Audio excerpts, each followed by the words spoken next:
What's up, everybody? In today's video, I'm going to be taking a page out of another creator's book showing how I transition my Canon R5, which I use as my primary photo camera, over to being my cinema camera for videography, for social media, short form, long form, B-roll, all of that when I'm out in the field. My buddy Paul, he's got his brand new FX2. He's very excited about it. It's an exciting camera. It's super fun. He does photo and video more on the video side, whereas I am photo and video more on the photo side. And so his FX2 is perfect for him. He's in the Sony ecosystem, and he went ahead and did kind of a minimal build out cinema rig. And so I thought that I would do something similar. I'm gonna show you my kind of minimal setup and my big setup.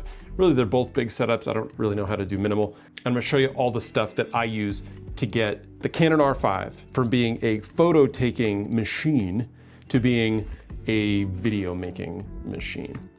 Okay, so we've got a lot of stuff here on the workbench on my desk, and we're gonna be doing everything we can to use as much of it as possible, and I'll kind of walk you through each item as we go. The first is we need to convert the R5 from being what it is now. I've got the EF 85 1.4 adapted to RF here. I love this lens because it is both 85 1.4, but also it is image stabilized, which currently Canon does not have an 85L RF that is image stable.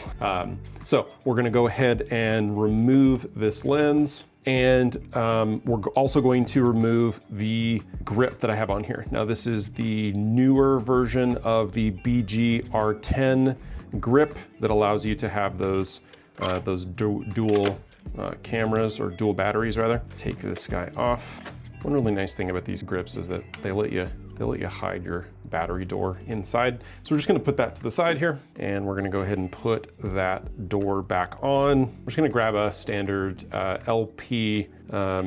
This is a E6NH battery. The R5 does not require the P batteries, which I think is actually kind of an advantage to the R5 over the R5 Mark II. So now we are loaded out as far as, like, we could slap a lens on this and start doing cinema stuff. We need some cards in here. So I'm gonna go ahead and grab the PerGear. This is the 512 gigabyte card that they have. That is, this is their new one. It's CF3, or CF4 rather, so it's 3,500 megabytes a second. All right, next we're gonna go ahead and add a cage to this, and I'm gonna be adding the small rig cage. Okay, so now we have the small rig cage on there, and now we're just gonna go ahead and just secure it. Okay, so now we have our small rig cage attached to our R5, and now we're gonna go ahead and throw in a lens. Now, the 85 1.4 is actually a perfectly good video lens for the Canon RF, the Canon R systems. It supports video autofocus, it supports slow and fast subject detection. It's designed for that because it's one of the newer EF lenses. And so if you have newer EF glass, like even the 70-200 that I have here, you can get the full capabilities of that.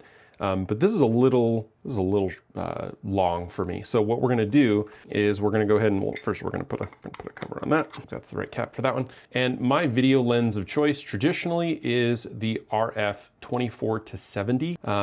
And this is the f4. I like the 24-70. I like the range. It gives me pretty much everything I need. I don't find myself needing to be wider than 24, but the ability to punch into 105 is really nice. And I did get this lens before they had the 24-105 f2.8, but that's probably gonna be a upgrade in the future. All right, there we go. So now we've got our body, we've got our lens.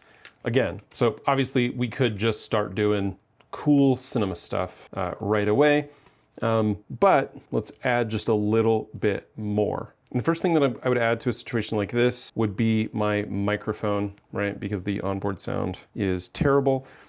This is my Rode Video Mic Pro Plus, I think is what this is. So this is if I was doing like an event and I didn't have anyone mic'd with wireless, and I would just go ahead and put this here. The reason that I have it on the on the cage is because I don't want to damage these points in here. And especially, you know, while the R5, at least this version of the R5 it doesn't have the smart hot shoe. Newer cameras do, so you want to be careful about just like putting stuff in here, because there are pins, there are data pins in here that are really delicate. You don't want to mess them up. So whenever possible, add a cold shoe to your mount and put your accessories that are cold shoe mountable over here. Again, when possible, not always possible. But when possible, do that. Okay, now for the Rode mic, I can obviously do the traditional guy right here. But in some cases, it is super windy, and so you might want to go with something like this, right? This is their big old dead cat. And again, because this is a Canon camera, and I don't have an accessory hot shoe that is super compatible with things other than Canon products, we're gonna go ahead and use a cable like a caveman. Now, when I use Rode mics, or really any kind of mic for the R5, I definitely set it to that higher gain setting to avoid the preamp as much as possible in the R5, then I'll just drop that audio down as far as I can, because I don't want the R5 doing the amplification. I want that coming out of the battery in the microphone, because honestly, it just sounds better that way. But this is kind of the first iteration. This would be the, you know, kind of medium setup and pretty comfortable, very lightweight, easy to hold. And with a situation like this, I can very easily and simply shoot 4K 60, 4K 120, 8K, in everything from all-eye to IPB long op, or really anything, any of the formats that I need. And with that per gear card, I can shoot for really as long as I want, although the R5 Mark I still does have that 30-minute record limit, but obviously other Canon cameras, you're not gonna have to deal with that. I've never recorded for more than 30 minutes, except for videos like this, which is why right now I'm filming on the R6 Mark II, which does not have said record limit. The other thing that I'll do sometimes, if I don't want to deal with even a larger microphone like this, is I will use this little guy. This is my Rode Video Micro. And the audio is surprisingly good. And I actually got this thing for like $30 at Target. I don't know how I did that, but I did. So in that case, then you don't have to worry about battery on the microphone. Again, it's a little bit smaller, and you can still get the windscreen, you know, the standard screen, or you can get their dead cat. I wouldn't necessarily call that like low-key clandestine, but it's a little lower key than having the longer shotgun mic on there, and good for situations where you don't have to worry about the battery. You just plug right in. Now in this case, obviously you do have to boost the gain in the camera, so you're gonna get lower quality audio than you would with the Video Pro Plus microphone. But obviously you can use any shotgun microphone that you have. Now, if you do know that you're going to be in a situation where you're gonna have to mic people up wirelessly, you've got, obviously there are lots of options out there, right? We got the Hollyland Lark M2S. We got the whole kit from Boya Magic. You can throw one of these on there. And right, the current, you know, top of the line is gonna be your Mic 3. At least that seems to be the most popular option. So we're gonna go ahead and throw that on there. And again, I'm not gonna use the cold shoe. I'm gonna use, or the hot shoe rather, I'm gonna use the cold shoe. Mic 3 receiver here, and I'm gonna go ahead and cable that up. I'm gonna put a link down in the description for Paul's channel, as well as Dom, who is phenomenal, Dom Olhoff, because honestly, he teaches all of us so much, and he has far fewer subscribers than he should. And obviously you throw your actual lav. So again, especially for an indoor setup at f4, this is actually pretty much ready to go. The only thing that I might do is add some filters here. So personally, I like using the K&F magnetic filter system, primarily because I really like the price. And one thing that I really like about it is that you can get their larger filters, right? So I grabbed the 82s, even though most of my lenses are 77, but they make this step-up ring. So this is a magnetic step-up ring. So I don't have to stack multiple rings. I can just put this 77 to 82 step-up ring on here, and then I can just go ahead and throw on, you know, like this is an ND8, and then I am ready to go. Or if I want to like stack my ND8 with my diffusion filter. K&F also makes a magnetic and VND, right? So that's what this is here. This is a 1-stop to 5-stop ND. So it'll go from 2 to 32. You can stack that on top of, so here I have it on top of my diffusion filter. So there, again, pretty much ready to go. I've got a easily handheld rig for going out and doing some video work. I don't currently have a grip for this setup, but that's definitely something that you could add to this. But I've got pretty big hands, and so I find that my hands can just kind of pretty easily kind of grip the camera just like this, and I don't really have any major issues with that. But if I really wanted to get stability on here, I can throw on the small rig handle that goes on this cage, and we can throw this on the top. Now, I've seen a lot of people talk about how to do this both ways. I've seen it this way, so that you can hold it like this, but then what I find is that then the weight has a tendency to do this, and I'm old, and that starts to hurt my wrist. So I like to do it this way so that I can kind of hold it like this. And then if I put a monitor on it, I'm going to put the monitor on the front. So that's how I'm going to show you how I do this.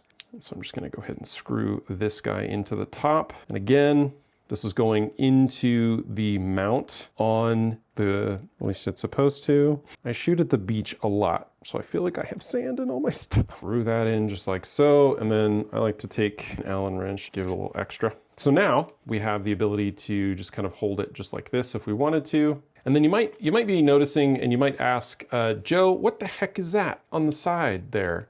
Well, also, if you're a Canon user, you know that a lot of Canon bodies have micro HDMI on them, not full-size HDMI. This is one of the things that Canon has started to fix in some of their newer cameras. Great, but again, it's something that they've started to fix. So this little adapter bolts onto, it's made by SmallRig, it bolts onto my cage and allows me to permanently connect the HDMI cable directly to my body through here, and then I can connect a large HDMI here. Now you might say, well, what does that make a difference? It means that if I'm moving around my HDMI cable, it's not gonna yank on this connection. I have broken probably 2 or 3 of these cables. I'm very lucky that I've broken the cables and not the port inside my camera. That's the problem with these ports when they do micro HDMI, is that it is not, honestly, it's just not a strong port. So that creates problem. And just with this cage, I still have full access to my cards, and I have full access to my my battery door. Like I can get a battery out of here without any trouble. Easy peasy. Okay, so now we've got our video monitor. I'm gonna go with the FieldWorld P6XL. I just did my review on this monitor. I just really like how small and light it is. I could go with the newer field monitor, the F700. Okay. And now I'm gonna go ahead and put this here. It allows me to kind of keep the weight relatively balanced. This is a pretty light lens, but it does shift the center balance forward. And this, honestly, I can actually, like if I'm here, the lens holds, like it leans forward. If I've got my hand kind of here, boom, that's balanced. I like using these. These are Cable Matters extension cables. They're easy and inexpensive. That is pretty much as big as my kit would necessarily go. So I've got audio levels going into both the monitor and in my rear screen here. I also have all kind of my status stuff here. And then I have my histogram, I've got my vector scope, I've got my, like all my levels are up here. I can also load additional LUTs in here, and I can do false color, which I cannot do on the R5. The R5 Mark I does not support false color, but I can do false color. I can do really anything. And then I can really easily just kind of run and gun do video on this guy and get some really nice smooth shots. We've got IBIS in the camera, right? I'm looking at 7 to 8 stops of stabilization. I've got 4K 120 without a crop, and I'm getting audio through the Mic 3. So that's how I'm setting up my camera rig for video when I'm out in the field doing run and gun. Personally, I like to be on a gimbal, and really, I like to be on a tripod. I really do like to be locked off when I do most of my outdoor stuff. You've seen that. Most of my segments, I'm locked off on a tripod. But if I am hand holding, this is what it looks like. So if you see me out in the world doing video, it's gonna look like this with the R5. So it's a quick demonstration on my setup, taking the R5 from a phenomenal portrait and stills and wedding photography camera to being a phenomenal video, wedding, event, sports, action, cinema, videography kit. Thanks so much for watching. Go and hit like and subscribe. I'll see you in the next one. Bye.